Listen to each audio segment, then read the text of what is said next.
Good afternoon, everyone. Welcome to our seminar. Attire Seminar is the human interdisciplinary seminar where we invite guests to talk about their research and to have like a space for critical engagement and lively discussions. And we are very glad today to have Jehanne Denogent. I hope I didn't butcher.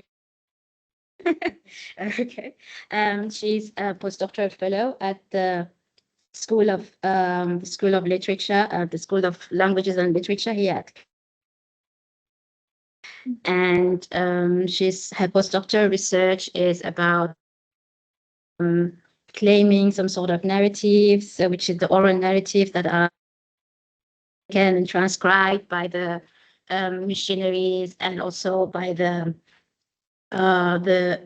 administrators, the colonial administrators. So it's that that's going to be. It's reclaimed by the francophone writers, ones who are attached to the negritude, and she's kind of those, like also in the sense of how avant-gardes writers, found those narratives and kind of built out or changed the whole praxis of avant-garde literary production.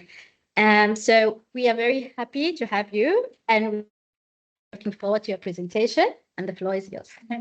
Thank you very much for coming me here in the Ataya seminar. It's an honor and also an opportunity for me to talk about my research here, because although it's very grounded in literary studies, as you said, it has a lot of links with other disciplines like anthropology. So it's a very good space for me to share, confront my research. Thank you very much also for everybody, colleagues, friends, students for coming. It's like, I really appreciate it because it's a busy time and with exams. So I'm glad you came and you took the time to come to listen to me. The article I'm presenting today, I hope everybody hears me and online too. Just checking before really starting. I think online. Can you hear? It's perfect. Okay, cool. Yeah, okay. Go ahead.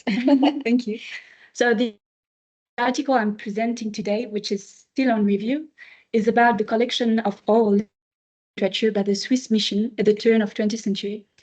It takes interest in the categorization of folklore and the semantic and the ideological charge that this implied at the time. This label, folklore, involved other modes of circulation and conservation, as well as a different way to interpret the text, inherited from the collections made in Europe during the 19th century. Lately, a great deal of thought is being given to the very important matter of the provenance of the sculptures, African objects, appropriated in a colonial context.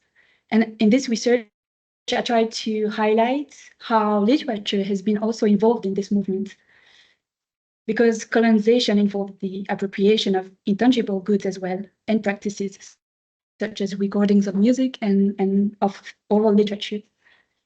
In these cases, like for literature, appropriation takes on other forms that imply more the idea of transformation, and therefore raises other questions, like why and how were these traditions collected, how were they interpreted, and how were they mediatized in Europe. To describe this phenomenon of collecting African oral literature during the colonial period, I focused on the case of the missionary Henry Alexander Junot, who is from the Swiss mission in Mozambique and South Africa. Because it's the one before. Perfect. Thank you. Because he's representative of the linguistic involvement of the missions, while the role of the missions in the standardization of African languages is now, I think, relatively well known. The involvement in establishing an oral literature is less so.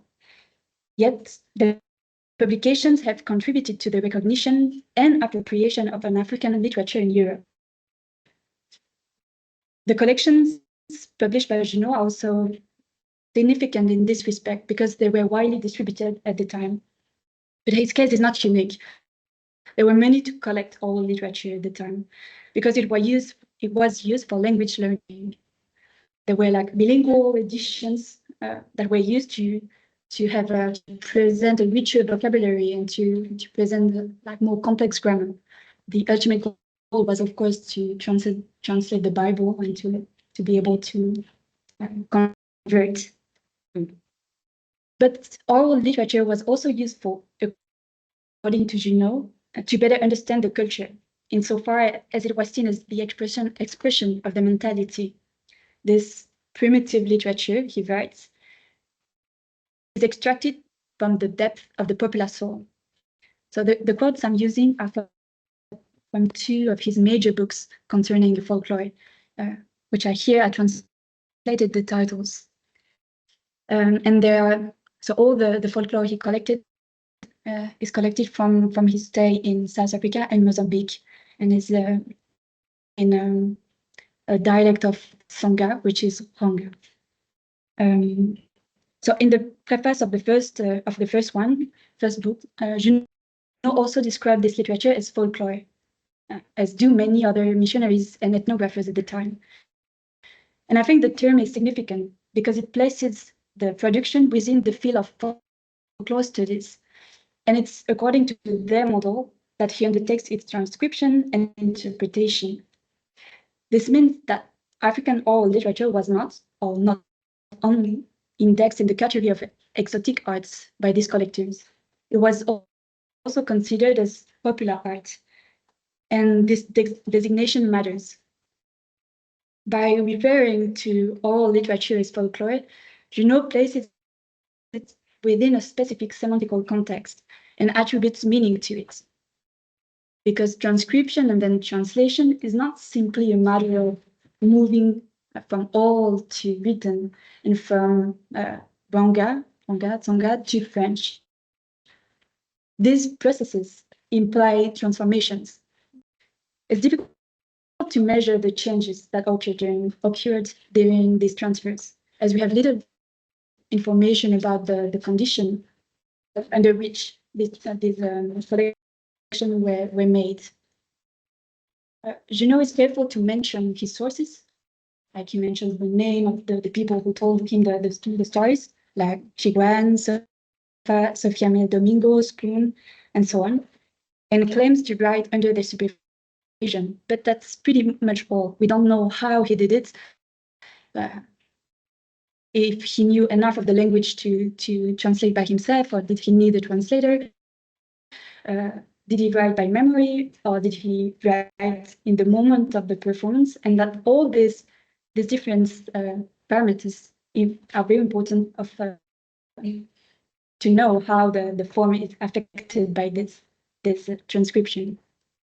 A comparative analysis would also be pointless, insofar as the oral texts as performed at the time have not been preserved as such. And as I don't speak any Songa at all, I couldn't compare the transcriptions with the current versions of the stories. However, the paratext, meaning the preface, the critical apparatus, the edition chosen, the forward text are very interesting and allow us to think on the mediation of the text and therefore on the direction of the transformation by the missionary. Categorizing the verbal arts in literature or folklore does not imply the same interpretation, the same values, the same networks of circulation, and downstream, the same readership. So the focus of the article and of my talk is less on collecting than on the collection itself.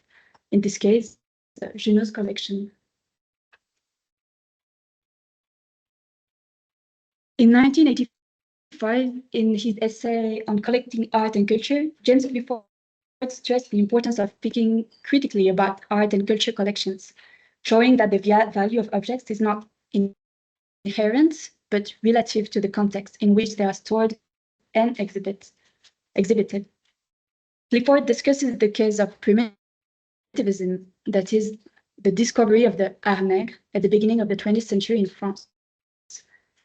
He challenges the narrative that has been made of this period, saying that modernist artists haven't discovered the universal aesthetic value of these objects, but they actually invented the values by which these objects were assimilated into the European art system.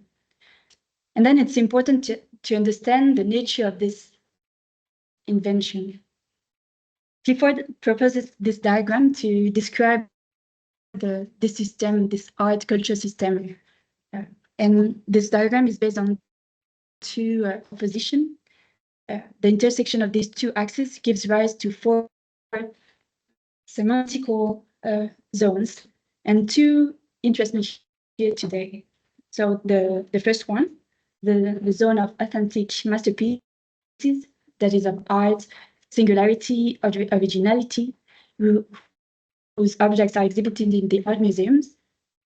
And the second zone, the zone of authentic artifacts, which is that of exotic cultures and folklore exhibited in the ethnography museum. In the case of primitivism, sculptures were moved from zone 2 to zone 1. When artists called for the African sculptures to be relocated from the ethnography museum to the art museum, the Louvre, they also intend to change their status and their values. It's not anymore like an ethnographical curiosity, it's a piece of art. Clifford's diagram can also be used to describe the collections of African oral literature, even though these are not exactly gathered in the same places. Of course, ethnography museums have their own specialized library, but I wish to consider the collections as publications instead. Magazines, journals, books. For example, Edouard Jacquet, who is another missionary active in Lesotho in the 19th century, published several Sotho folklore texts in different kinds of magazines, both in Journal of Popular Traditions and also in more ethnographic journals like Bulletin de Géographie, Geography Bulletin.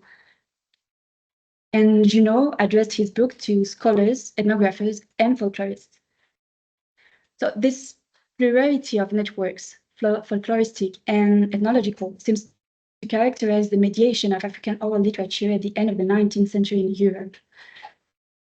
Ronga oral literature, as Junot presents it, can be associated to the second zone described by Clifford. This classification of the text assigns certain values to them, which are described in the article, and I'll go over the main points now. Speaking of folklore, Junot does not consider these texts as proper literature. In other words, they are not masterpieces, if we see the diagram of Clifford here, yeah. But there are examples of the different genres he distinguishes, like tales, riddles, or songs. And therefore, these texts are constitute a form of sampling. They provide information about a mentality, a cultural practice, or performance, and are therefore hardly individualized because they represent, partly because they represent a kind of textual phenotype, and partly because they do not answer to this regime of singularity that has structured modern Western arts and literature since the turn of the 19th century. And I'm referring here to the work of Nathalie Henich. This literature does indeed reflect a principle of collective authorship, but it is also the fact of calling it folklore that makes it a traditional literature in comparison with modern Western literature, which is thought of in terms of singularity, the singularity of the author, of the text. As Terence Ranger argued, what is considered traditional is often a retrospective image, invented, in this case, by the missionary discourse. To describe ronga oral literature as folkloric also conveys, as Clifford's diagram indicates, a fantasy or an imagination of authenticity. So I'm quoting Junot here. Where does these stories come from? He wonders. At first glance, you might think that they are modern products of the Black imagination. But this is by no means the case. The narrators themselves all agree that these are very ancient traditions going back to their most remote ancestors. African folklore is an ancient monument of man's literary activity. So the categorization as folklore dehistoricizes the texts, making them traces of archaic practices rather than living current expressions that transform, live, change. It denies them any form of modernity and places them in a system that values the written form over the spoken word. It places the popular arts in the same category of exotic arts without commenting on this point, which is important, I think. At the end of the 19th century, the same proximity also existed for the folklore, a term used to designate European as well as African oral literature. For Junot, it is the same, and I'm quoting him, the same naivety, the same pictures, stories of animals, ogres, and other fantastic beasts that we find just about everywhere in Africa and even Europe. African and European folklores are interpreted according to here in this quote, to the childhood metaphor, which was very common at the time. This metaphor bears witness to the ideological perspective that guided folklore studies in Europe, and then conditioned the interest in all literature in Africa.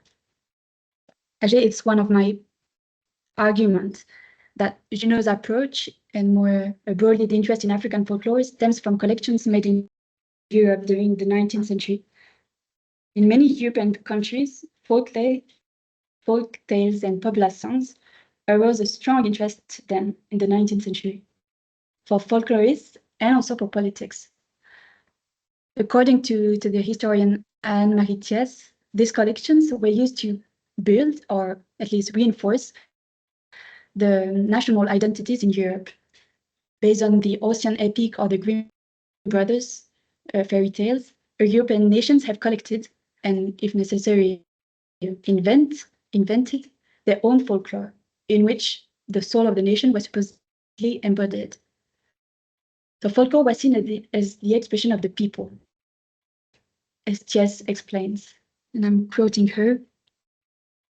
The people, because they are close to the soil, are the most authentic expression of the intimate relationship between a nation and its land, of the long shaping of national being by the climate and the environment. The soul of the native land and the ancestral genius is embedded in the people of the countryside. For what is at stake here is not just legitimacy in history, but also territorial determination. The missionary approach African folklore from this paradigm. In fact, Junot directly refers to these collections made in Europe in the introduction of his book. I'm quoting him. Societies have sprung up just about everywhere, even in Switzerland, to collect these traditions and folk songs in remote villages and mountain valleys where people have kept something of the old days. So the Swiss missionary Junot also underlines a strong link between ronga folklore and collective identity. Every small people, he writes, every small people in the region has long had its own national anthem or anthems, which are sung on various occasions. And the missionary repeatedly talks about national literature, which is a bit surprising or difficult to understand now when we know that this region was colonized by Mozambique was colonized by Portugal at that time. But I think we can recognize here the epistemological horizon of his approach. For Junot, folklore reflects the identity of the people. He never speaks then of a more aristocratic oral literature, because for him, all traditions are popular. In the missionary's eyes, folklore also has this identity value because it's timeless. Because it doesn't change, it presents an original culture. The analysis of folklore allows him then to describe both the mentality of a people and its origin. The missionary thus adopted a comparative method, widely employed in the 19th century in both folklore studies and linguistic. he observed that the further we study the treasures of Bantu folklore, the most we realize that there's a common background to the tales collected from the various tribes. The same incidents, the same jokes, the same fantastic beings are to be found to a greater or lesser extent in the Ronga, Zulu, and Sutu traditions, to mention only those that are known. One might infer from this that the primitive people from whom the present-day Bantu descended already possessed these traditions, and that in their subsequent dispersion, the various tribes carried them with them as a common heritage.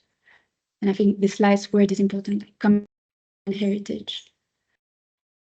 According to Junot, the study of Ronga folklore enabled to recognize a common heritage and therefore a cultural community. But it helped also to build it by constituting Junot as the normative authority that decided what was Ronga and what wasn't. So it has contributed to the invention of an ethnic group and to stiffen a diverse and fluid cultural space. The constitution of a folklore and of a literary history were key stages in this process of establishing identities, following the model of the collections carried out in Europe. The big difference is that in the European context, the process was one of self-determination, whereas in the Southern Africa, it was really imposed.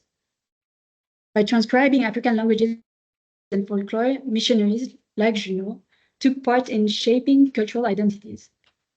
Folklore, because it comes from the people, this whole imagination about folklore, has a strong identity charge, making it a strategic material for colonial appropriation, but also later for anti-colonial or avant-garde use.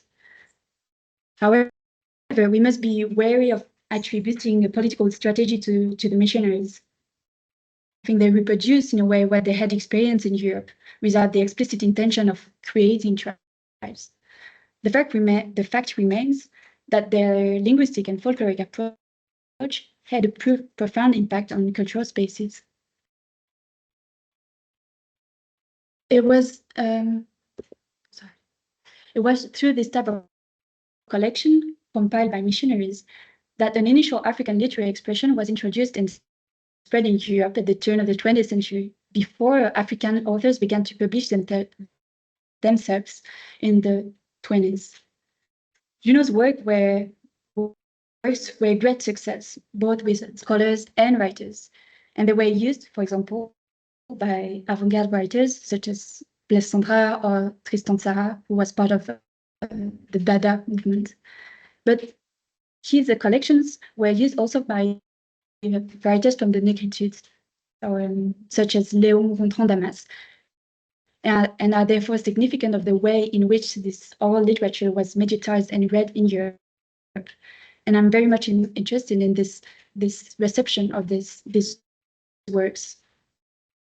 So it's part of the last part of the article. And in the last part of the article, I discussed two examples of republication that reveal the presence of a popular substratum associated with this literature.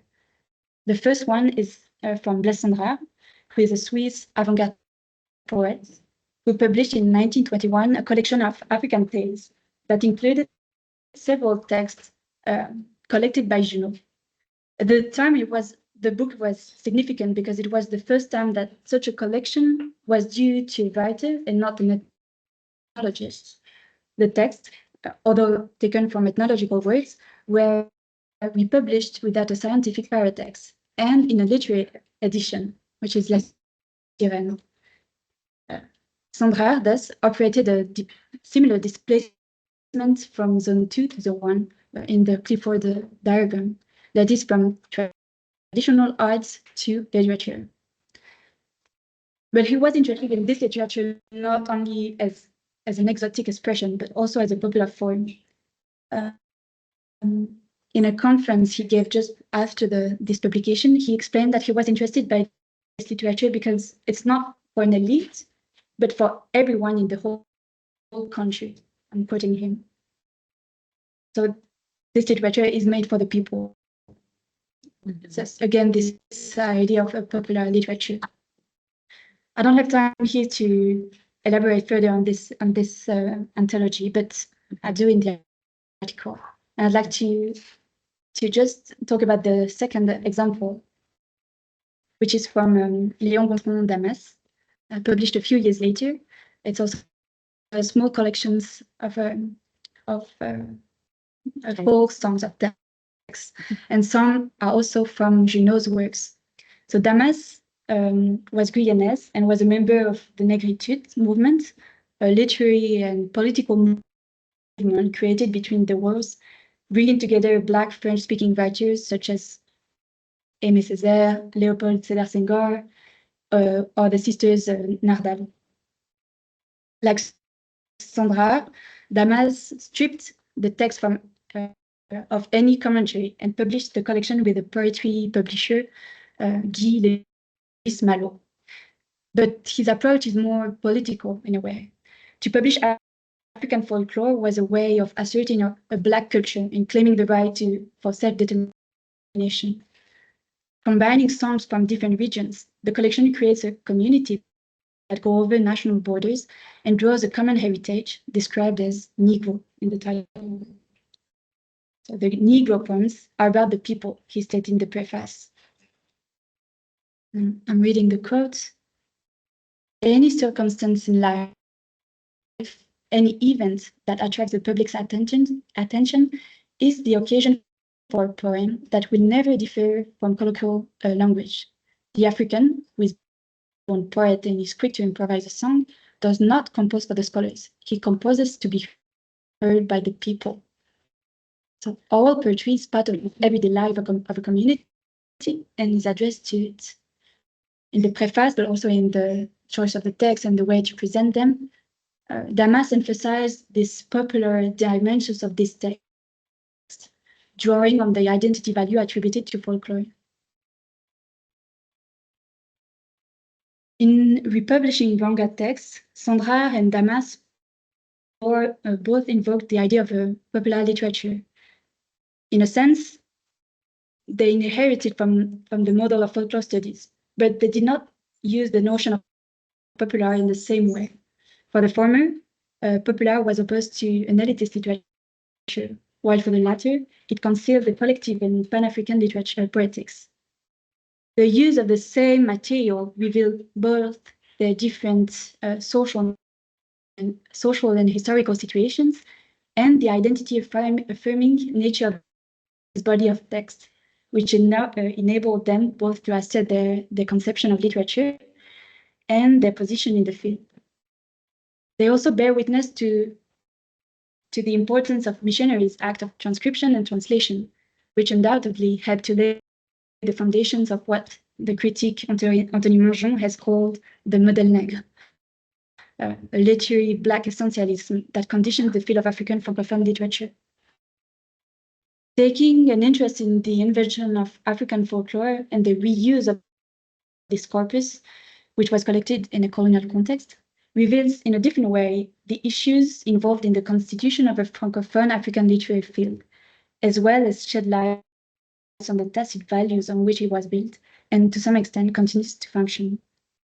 Or as Hans-Jürgen Lysbrink points out, written folklore is a characteristic phenomenon of periods of cultural transition.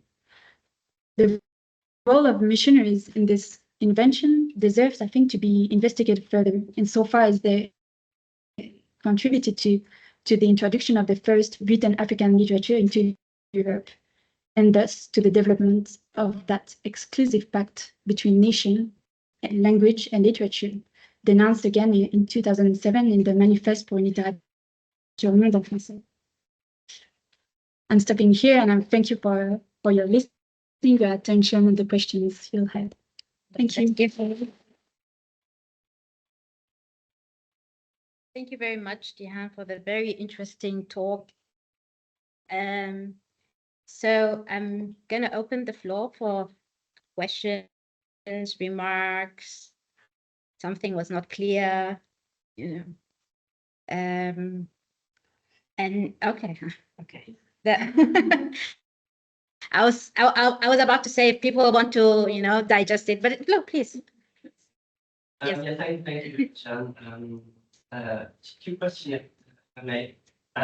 You quoted some of Junot's, work, and where he makes quite interesting analogies between his fieldwork in South Africa and also Switzerland. I really like that this quote about people don't really love villages and values that we collect. So this is of course in itself, for the time being, in the 19th century, quite a daring perspective. It seems to me at a time where anthropology is only going elsewhere to exotic foreign places.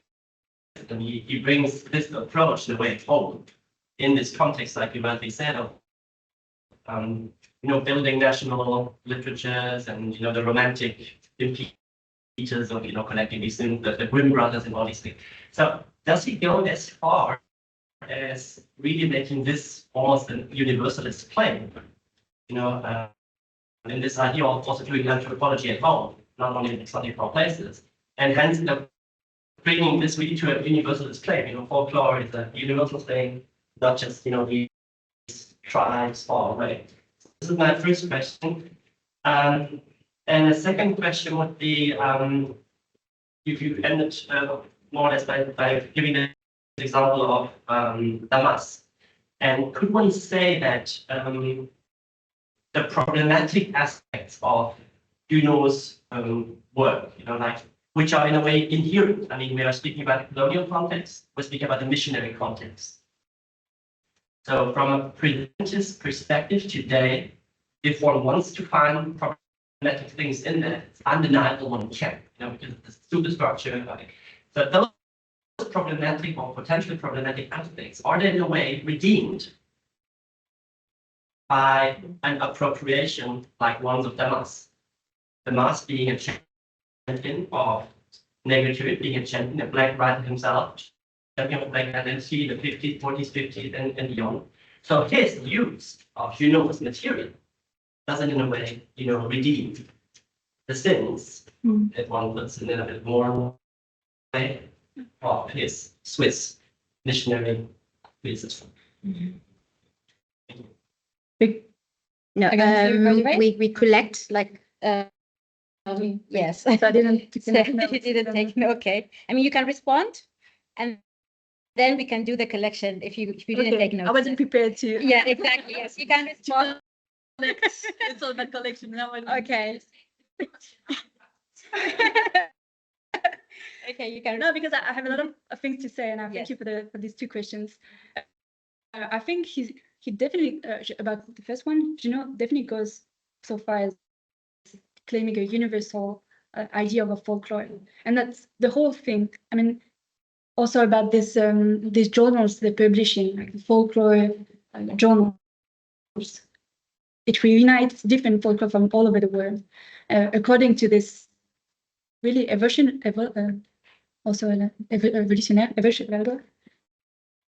The way of seeing people like Swiss in the mountains, they're not as in the evolution line, they're not seen as as evolution. He called them like primitive people too. So that's the idea, and I think it's part of his interest in this African folklore because he thinks that we can reach an original kind of lyricism poetry because they're closer to their origins. But this original poetry of lyricism is universal, I think, definitely. And about the Damas, very good question. I just presented the good side, saying that it's a kind of it's a kind of a reappropriation, but I think his gesture, the way he takes this text again, is not without ambivalences too. He also make a kind of essentialism using this word that is difficult today, Negro, but also it's difficult because it's a kind of essentialism, putting together very different kind of songs from different contexts, and he's really not aware of the context where the songs come from. often he's not very precise about it. So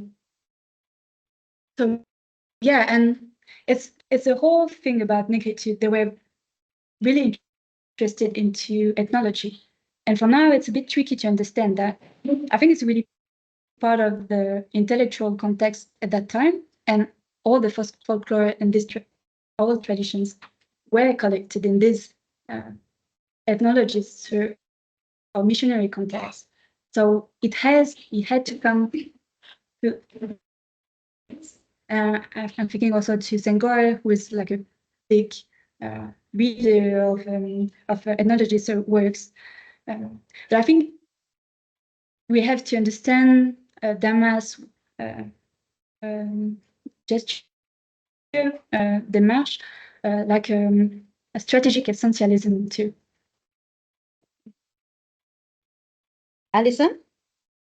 Yes. For your presentation. My question is kind of linked to this question around, especially the second question. And I was curious, I know you used Clifford's kind of model of what it means to link art and culture. I'm particularly curious about the term authentic and how you understand this term authentic in interpreting how folklore fits into this kind of nexus of whether something's a masterpiece or an authentic masterpiece or an authentic artifact. And particularly thinking about this with the history of colonialism deciding what is considered art, what is considered literature, what is considered not art and not literature, and kind of the realm of the barbarian, right? That's not supposed to have access to this art and culture.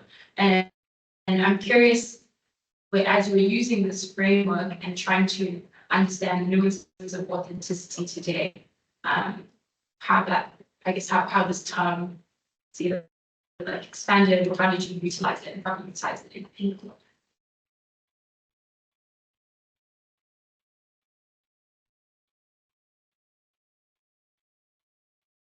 Another question? Amina? Thank you so much. I think it's really not my field, but I think I understood a thing or two. But I was really curious about your response just now. Could you perhaps elaborate on this idea of strategic essentialism that you mentioned, and to what ends within this larger colonial project in that particular time?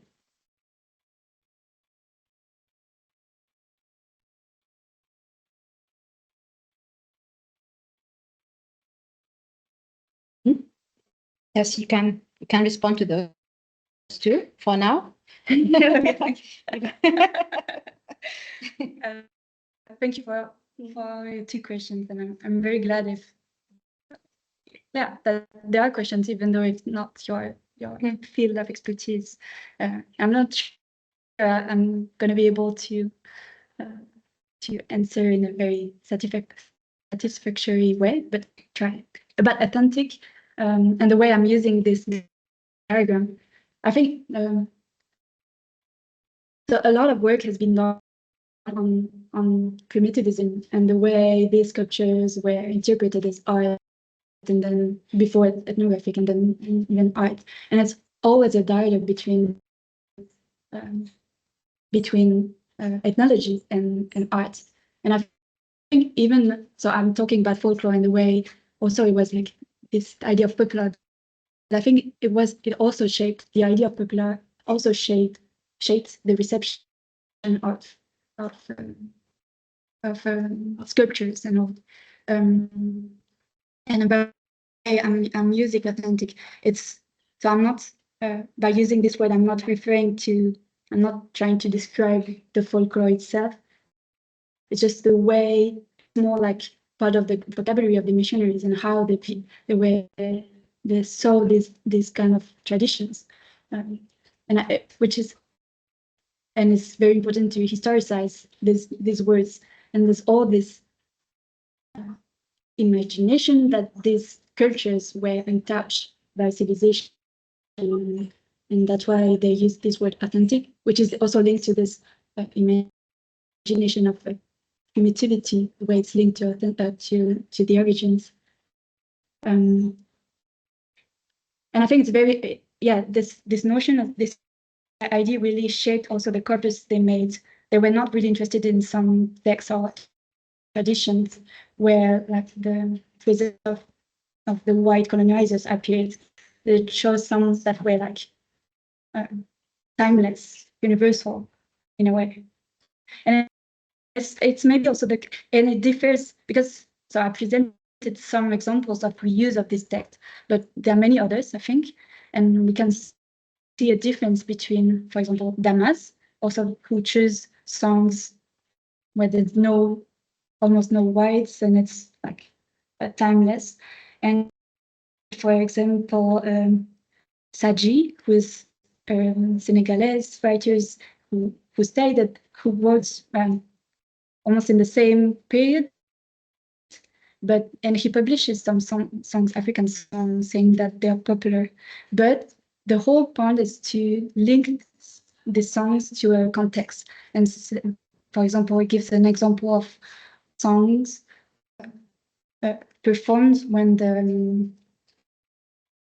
the soldiers were going to the war in Europe. So the selection of the text and the way to present them is also shaped by this notion of authenticity.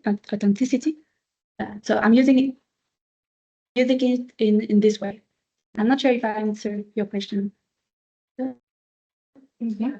So it's also based on my interpretation of your presentation. So like Amina said, there could have a lot of gone. And about strategic essentialism. So it's this notion is a reinterpretation by Suleiman Bashir Diane.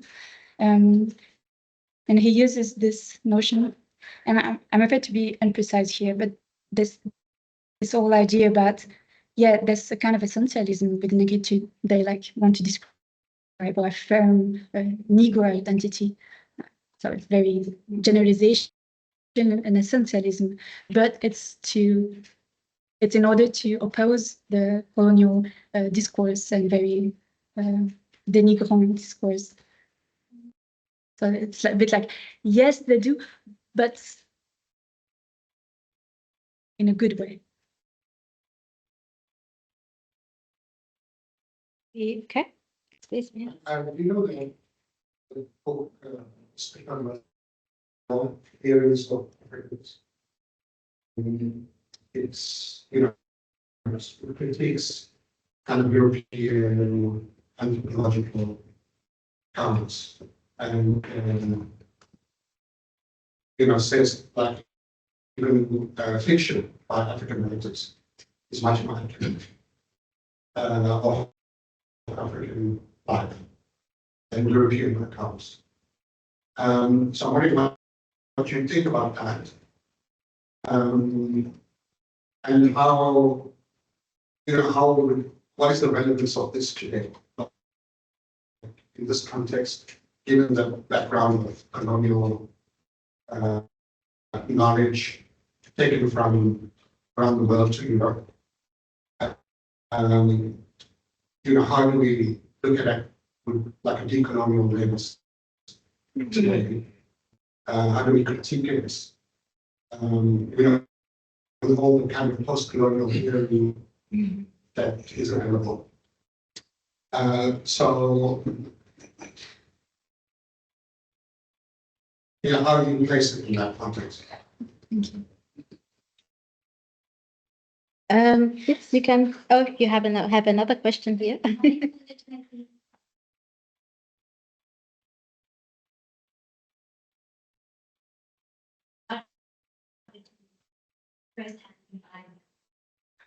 Obviously, and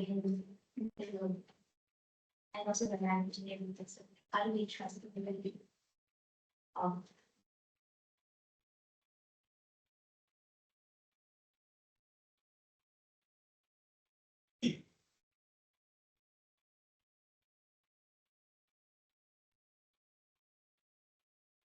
Can I answer? Yes, you can. I'm waiting for the permission. You can. Thank you for your questions. I'm not very familiar with Christopher Miller's work. I only read him about Yambo Wallogem, and it was a really interesting article about the devoir de violence.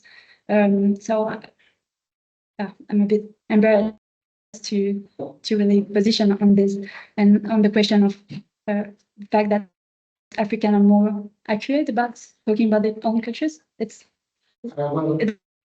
pretty much the point about fiction. African fiction by African writers is more accurate than anthropological accounts by European writers. For example, you know, that in terms of self-representation, in terms of, you know, what he also says is that often in academia and in European academia, it's often, you know, it's we're interpreting texts written by Europeans. So it's not very reliable. It's all often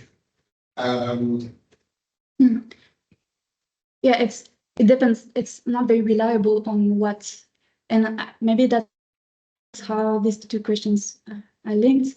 I'm not very, and I couldn't pretend to work on on the field they come from, but on the discourse that is built on these songs. And I'm very clear of the fact that there are all these transformations, just the fact you put them into written and who do that exact and all. And I think it's very important to look at this kind of imagination or discourse that is built on this folklore, because it conditions the literature afterwards. So in this way, I could see, or I feel that this the colonial use of these works to understand how there was a like model shaped at that time, and that it's still, I think in a way, it's still shaping the way the field of Francophone African literature. Yeah. I was just going to say that you did speak about not going into the mythology of gaining the sources and everything. Like you said, you didn't. I'm not going to talk about like did they go from memory or were they cracking account as it's been told. So that's where the confusion we got in, because it's but the source is not really about the method of from 18th. Yeah, exactly. Thank you. Addison, you have can follow up. Yeah, I think yes, the question is not so much addressed to you, but to my peers. And I'm sorry, I don't even know your questions about the use of kind of European accounts or European narratives as a way of getting at it's a true African experience. And so just like within anthropology, like even those like old travel narratives are still reinterpreted now as kind of a way of seeing the ways that Europeans live versus Africans. And I don't think anyone tries to assume that's like a true account of how people live. Like it's almost always in Europe to their own experience, right? So Exactly. I don't know if that's contradicting my earlier question about authenticity, but I wanted to respond to that question. So I think from my side, Sorry. our people, our writers, they write from a lived experience. Whereas the guys who come from outside, they come with their mentality of being coming in Africa, we interpret how we see it and how our history is there. And it's not a true reflection. It's still a matter of being interpreted. Whereas our people are writing from a lived experience. Colonialism was good for us, in spite of what now ever says. Colonialism wasn't a process. Marcus? This is a little bit of a opening up question. Well, I think it's quite important just to add maybe what I've heard is to also say that like words like authenticity or identity or truth, okay. I mean, although they look like they relate to some essential quality. And often they are context related and situated. And that's why, I mean, what you quoted earlier, Clifford, right? He speaks about a machine for making authenticity. I think it's extremely relevant because we're not talking about authenticity like up in the sky, like a universal atemporal authenticity, like a universal atemporal truth or identity. We're talking about something which has a value on a market. And as it happens, the value is on a market which is in Europe, like a book market, or it could be an art market, etc. And the value this authentic thing has there does not possibly have to do, in essence, I mean, like this is like really with really the value in like the authentic value. I mean, what is Frenchness seen from, like, what is authentic Frenchness seen from Manhattan, right? So this is also, I mean, we have these mirrors, right? And this is a less identity loading and ideological subject than what is authentic onto or was all tells from the Swiss perspective in the 19th century. I think this is very important, like to say, like we're talking about authenticity, but on a market, which is then a market also with a system. That's why it's like he speaks of a system, and at the same time. We're speaking about literature, we're speaking about representations, we're speaking about the real, we're speaking about experience, right? And so, but it's maybe actually not exactly the same thing. Yeah. And sorry about that. I think it's very funny, this title, like machine of authenticity is very ironic. And there's the idea of market, but also the idea of an invention. Authenticity is invention. It's very, and that's how I understood it and treated it. About the fact that, like, the remark you were saying about the importance it's how Africans see their own folklore. And I was thinking about this all other collection of tales that is published later by Birago Diop, and the title is Tales of Amadou Koumba. And Senghor writes the preface, which is interesting too. But in the preface, he's saying that he's referring to these collections made by missionaries or by Blessandra, and he says, okay, that was made, but now it's the first time that it's maybe not the first time, but it's important here, this book by Birago Diop, because it's addressed by an African person. But even here, it's not without ambiguity, not about Birago Diop, but about Senghor, because Senghor published to some song, tales, folklore in different contexts, and actually it's not him who collected it.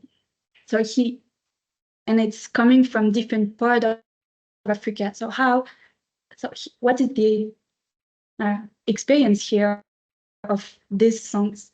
Because they couldn't, I mean, just for very pragmatic reasons, Senghor was mainly, at the beginning, he was writing from Europe, like in Paris, etc. So he was a writer, he didn't do a field work.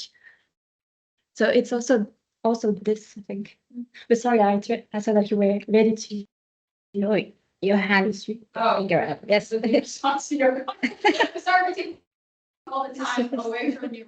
Thank you. I guess the thought that I had was when you were talking about authenticity and value in a particular marketplace, right? And the example that was used was what is an authentic Frenchness from Manhattan, right? And I think what's missing in that example, I think to what is being discussed by Thiesse is a very particular power dynamic in history, right? That is like there's almost this double exploitation. Like there's the type of like extractive exploitation comes from the extraction of resources, but then also the monopolization of this market of authenticity that is not accessible for the people of which it's meant to represent authentically, right? So I think that's just the thought that I had as you were speaking. That I think some of that is missing some historicism and and an understanding or an analysis. Yeah, who is in position to set the values? Yeah. So like, I mean, now it's the chair will take over. So like, yeah, I mean, like it's even those markets are now even going beyond Europe. You know, you have the market like the whole aloof that's moving to Abu Dhabi, you know, and also like having different a third life, you know, of interpretation and interest and gaze. If we talk about the white gaze or the Arab gaze now or whatever power, you know, dynamic gazes that I have like on culture, and also the other market of going in the cyberspace or in the digital space, you know, which is also a different story how art is going into the algorithms, you know, and the algorithms are also kind of, you know, like perpetuating, and you know, they have their own colonial by colonial gaze, and I don't know to what extent are you. I mean, this is I assume this is like a lifetime work, so. I mean, it's good to also look at those spaces and how art is or all those like I mean, I don't want to put them, but all the kind of the knowledge production is kind of going to different spaces, different markets, and you know, this is one thing. And I think like it just reminds me my own work that I did on genealogies.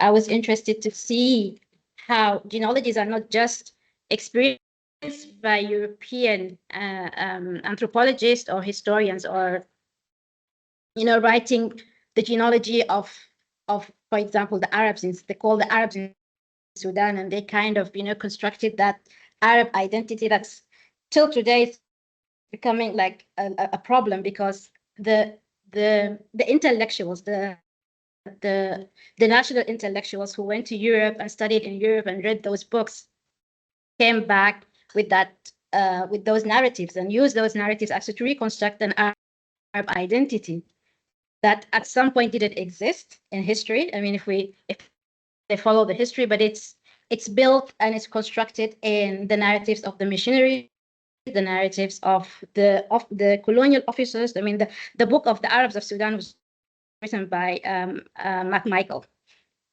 you know, and he said, I went around. That's his methodology. He went around, sat with chiefs, and looked at the scraps they had, and then he constructed those kind of identities. And you know, like Arab against Negro and all those kind of those things. So I think, yes, what I would like to know, to what extent are you imagining these different spaces instead of, I mean, this is also like how the idea of decolonization, you know, the idea of colonization is not like this.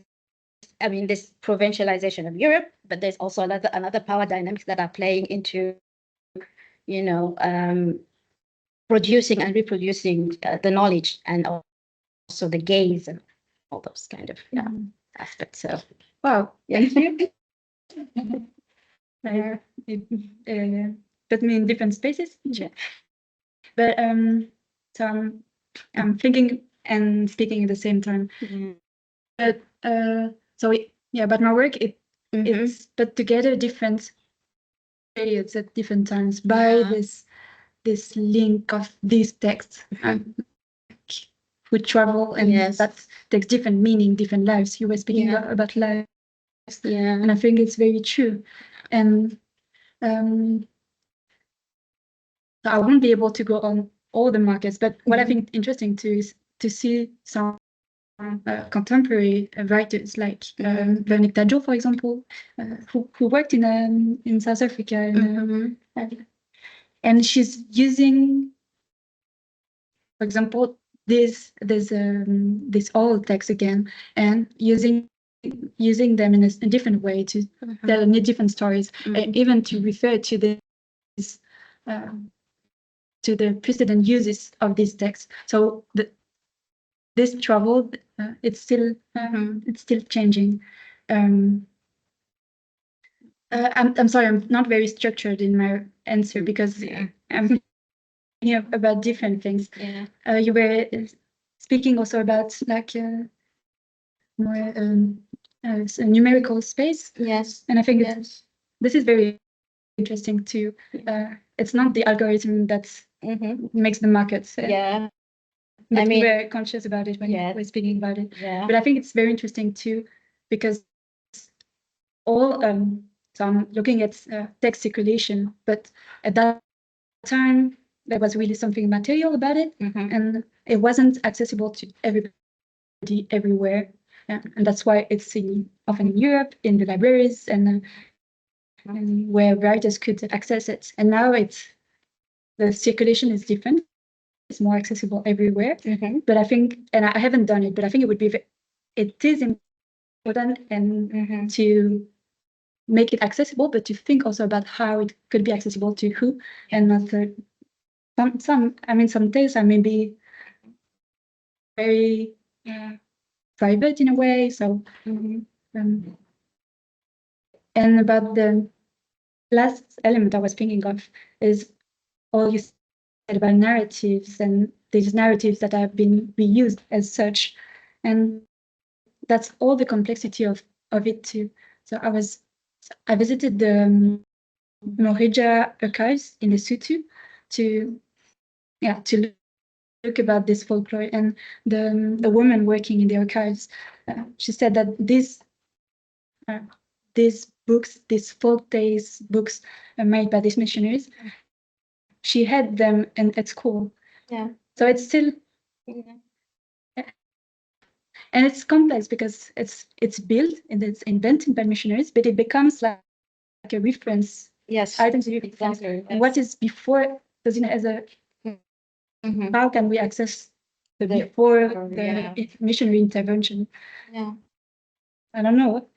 Is there also an authentic I mean, the thing is, like, utopia about it? as you said, when you always go back and you look at the references, you find yourself stopping at either the missionaries or the administrators. So even I said, like the nationalists, who are against the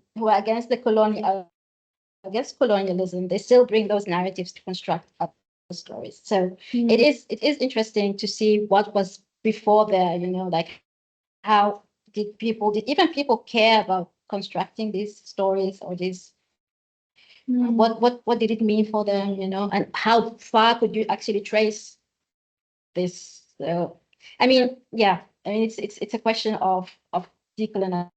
Exactly. Yeah. So, yeah. Let me see the time. It's 2:05. I don't know if you have very, very, like a question that can't wait until, okay. Okay.